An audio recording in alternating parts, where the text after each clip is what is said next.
Hi, South Elementary. My name is Mrs. Sill, and I am a third grade teacher at South Elementary. I am going to be reading chapters 8 to 10 in Flora and Ulysses. Let's see what happens. Chapter 8, Helpful Information. Flora and Mrs. Tickum noticed at the same time. "The squirrel," said Flora. "The vacuum cleaner," said Mrs. Tickum. Together they stared at the Ulysses 2000 and at the squirrel who was holding it over his head with one paw. "That can't be," said Mrs. Tickum. The squirrel shook the vacuum cleaner. "That can't be," said Mrs. Tickum. "You already said that," said Flora. "I'm repeating myself?" "You're repeating yourself." "Maybe I have a brain tumor," said Mrs. Tickum. It was certainly possible that Mrs. Tickum had a brain tumor. Flora knew from reading Terrible Things Can Happen to You that a surprising number of people were walking around with tumors in their brains and didn't even know it. That was the thing about tragedy. It was just sitting there, keeping you company, waiting. And you had absolutely no idea. This was the kind of helpful information you could get from the comics if you paid attention. The other kind of information that you absorbed from the regular readings of comics, most particularly from the regular reading of the illuminated adventures of the amazing Incandesto, was that impossible things happened all the time. For instance, superheroes were born of ridiculous and unlikely circumstances. Spider bites, chemical spills, planetary dislocation, and in the case of Alfred T. Slipper, from accidental submersion in an industrial-sized vat of cleaning solution called Incandesto, the cleaning professional's hardworking friend. "I don't think you have a brain tumor," said Flora. "There might be another explanation." "Uh-huh," said Mrs. Tickum. "What's the other explanation?"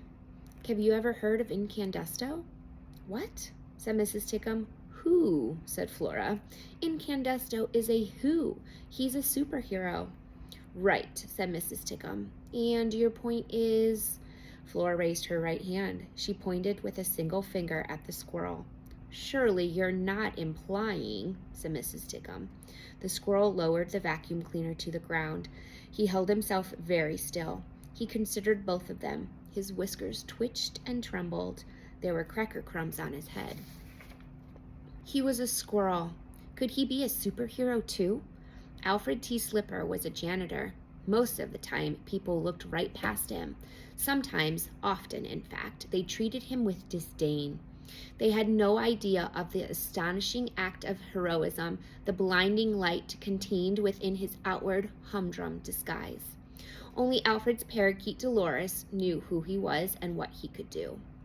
"The world will misunderstand him," said Flora. "You bet it will," said Mrs. Tickum. "Tootie!" shouted Mr. Tickum from the back door. "Tootie, I'm hungry." Tootie? What a ridiculous name. Flora couldn't resist the urge to say it out loud. "Tootie," she said. "Tootie Tickum. Listen, Tootie, go inside, feed your husband, say nothing to him or to anyone else about any of this." "Right," said Tootie. "Say nothing. Feed my husband. Okay, right." She began walking slowly toward the house. Mr. Tickum called out, "Are you done vacuuming? What about the Ulysses? Are you going to just leave it sitting out there?" "Ulysses," whispered Flora. She felt a shiver run down the back of her head to the base of her spine. She might be a natural-born cynic, but she knew the right word when she heard it. "Ulysses," she said again. She bent down and held her hand out to the squirrel. "Come here, Ulysses," she said. Chapter 9. The Whole World on Fire. She spoke to him, and he understood her. What the girl said was, "Ulysses, come here, Ulysses," and without thinking, he moved toward her. "It's okay," she said, and he believed her. It was astonishing. Everything was astonishing. The setting sun was illuminating each blade of grass. It was reflecting off the girl's glasses, making a halo of light around the girl's round head, setting the whole world on fire. The squirrel thought, when did things become so beautiful? And if it had been this way all along, how is it that I never noticed before? "Listen to me," the girl said. "My name is Flora. Your name is Ulysses." "Okay," thought the squirrel. She put her hand on him. She picked him up. She cradled him in her left arm. He felt nothing but happiness. Why had he always been so terrified of humans? He couldn't imagine. Actually, he could imagine. There's a picture of her holding Ulysses.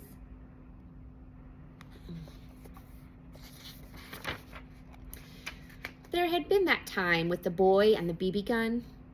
There had, truthfully, been a lot of instances with humans, some involving BB guns and some not.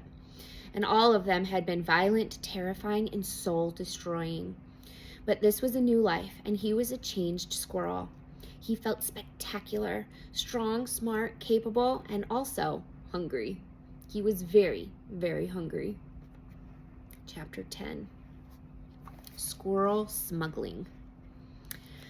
Flora's mother was in the kitchen. She was typing. She wrote on an old typewriter when she pounded the keys, the kitchen table shook and the plates on the shelves rattled and the silverware in the drawers cried out in a metallic kind of alarm. Flora had decided that this was part of the reason her parents had divorced. Not the noise of the writing, but the writing itself. Specifically, the writing of romance. Flora's father had said, "I think that your mother is so in love with her books about love that she doesn't love me anymore." And her mother had said, "Ha, your father is so far off in left field that he wouldn't recognize love if it stood up in his soup and sang."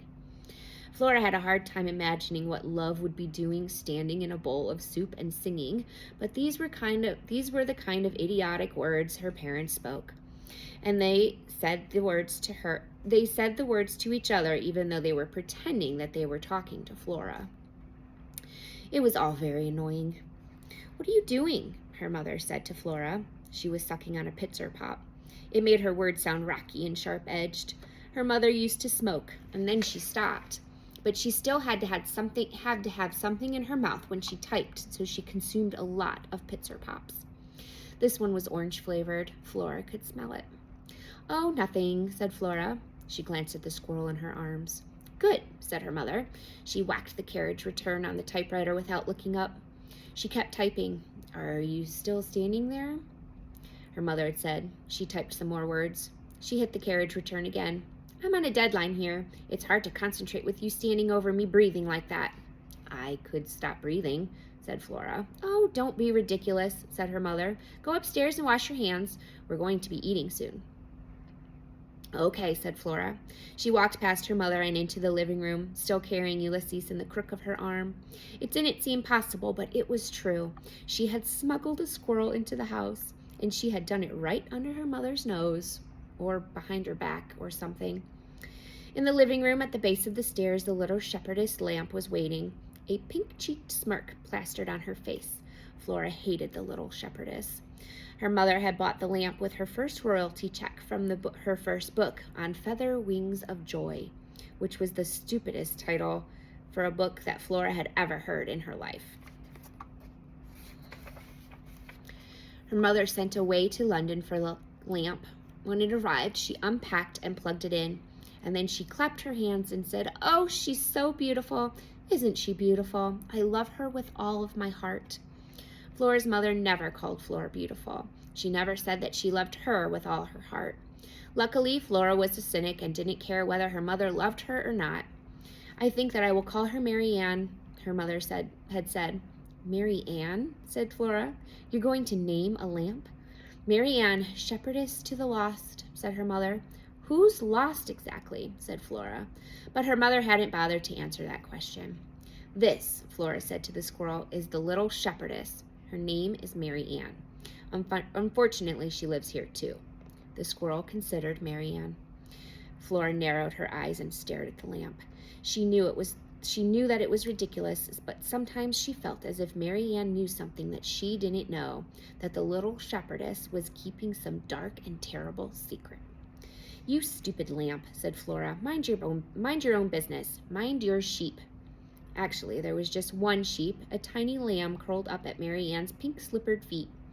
Flora always wanted to say to the little shepherdess, "If you're such a great shepherdess, where are the rest of your sheep, huh?" "We can just ignore her," said Flora to Ulysses. She turned away from the smug and glowing Mary Ann and climbed the stairs to her room, holding Ulysses gently, carefully in her arms. He didn't glow, but he was surprisingly warm for someone so small. That was chapters 8 through 10. I can't wait to find out what happens next.